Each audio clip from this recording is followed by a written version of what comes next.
But let me just come to Awula Serwaa. Professor Gordon was right when he said that it's just a complex case. Is the law helping us to find who needs to belt the cat? Because you're listening to definitions, and is the law helping? Well, for me,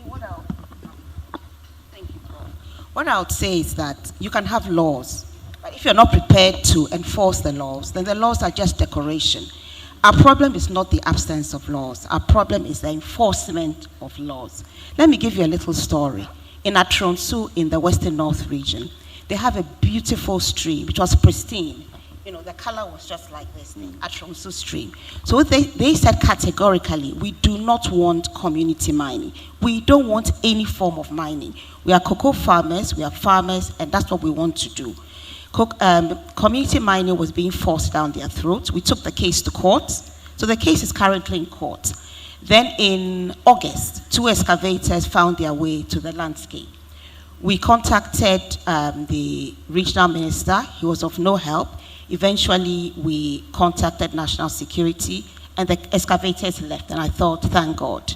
Unfortunately, they came right back. They started the illegal mining, and the stream was turning brown. I went to the regional minister, no help. I contacted the police commander, who was finding it difficult to do anything. In the long run, the illegal miners were arrested for a day, released, and they went right back to polluting the stream. Then on Farmers' Day, 4 of the cocoa farmers, one of them is actually a teacher, another one is an assemblyman, were arrested. This year's Farmers' Day? Yes. This, what is 13th? What date was Farmers' Day? Yeah, for allegedly burning an excavator, which was being used to pollute the water body. The police were very quick to arrest them. I called the commander and asked for police bail. He told me that he was on his way to the Farmers' Day, and they were still investigating. By the afternoon, they had taken them to court and had them remanded in custody. So look at this scenario. The persons polluting the landscape are walking free, and those who were trying to do something about it were in police custody. Our lawyers were not able to get to the court in time. They tried to get a lawyer who happened to be there. He tried to get bail for them. They were still remanded in custody until today. We managed to get our lawyer to travel to Atronsu, and they were released today. But not 4 of them, 5 of them, because one community member went to visit them in prison, and he was promptly arrested by the police. For visiting? Yes, because the police said he might have been one of those who burnt the excavator. The visitor went inside? Yes. So he was also released on bail today.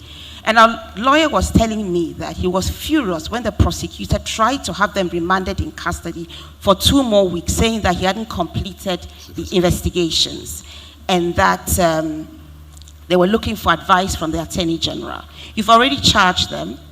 You've had them put in remand for 2 weeks, well, not 2 weeks, until today, and you wanted them to be kept in custody for 2 more weeks. All I'm trying to say is that the way we are operating the law is very bad. Now, the reason why people come down on small-scale miners is only because, in many cases, people see small-scale mining as another form of illegal mining. This present case I was talking about, the police commander told me that they had a license, and it was sent to me. It was supposed to be a community license. Now, as Professor Frimpong Boateng has told us, even if you have a license, if you go outside the parameters of your license, what is it? It's illegal mining. Just back it up a bit for me. What is community mining? How is that different from the other kinds of mining? You know, we masquerade under so many things. Call it community mining. Just call it anything. The important thing is that we have the large-scale mining. And that one, I think there are only about 10 or so of them. So it's easier to monitor. We don't have a culture of enforcement. So when you are monitoring a few, if you want to do it, you can do it. Now, the small-scale mining, there are thousands of them. There are thousands of them. So if we can't even monitor 10, I don't see how we're going to monitor thousands. Now, with this particular case, I contacted the EPA. Now, the EPA gentleman was telling me that even when you have a community mining license, you can't just go and mine. You're supposed to get something from the EPA. And he was asking me whether they had a document from the EPA. I don't happen to work in the EPA, and I don't issue license. I don't know.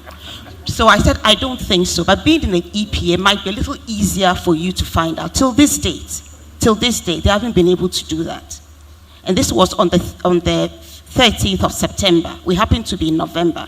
Now, the point I'm trying to make is that we may have all the beautiful laws, but we're not able to enforce. So our problem is to do with enforcement. And it's because we are not able to do that or unwilling to do that, that people are asking for a pause in small-scale mining, only because a lot of distraction is going on, and we are not monitoring.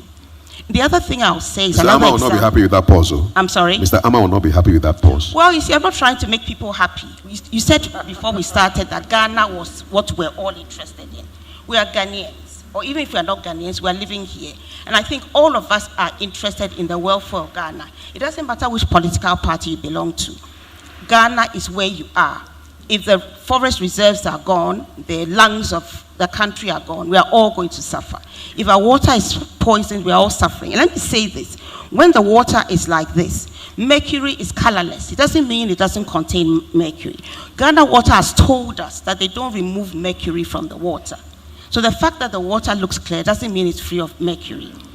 Another point I'll make with respect to the chiefs, if you look at a place like Gemma, the chief is against mining.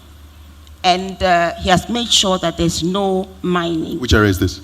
It's in the Western region. It's called Gemma.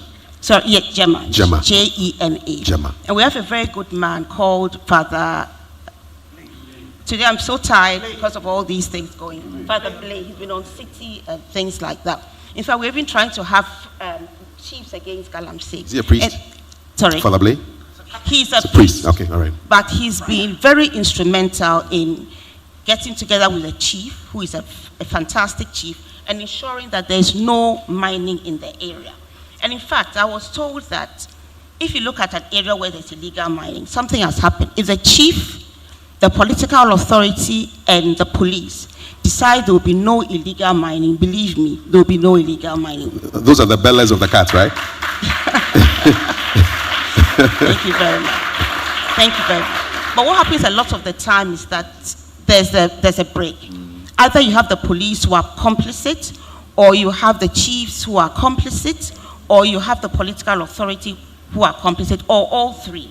And I gave you the example we had, where in Gemma there's no mining. In Atronsu, for instance, the chief is in favor of mining, because he's not thinking of tomorrow, he's thinking of today.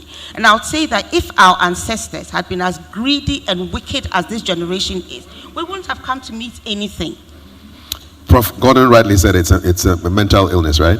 What's happening here? Yeah. It's greed. It's greed, huh? Thank you so much.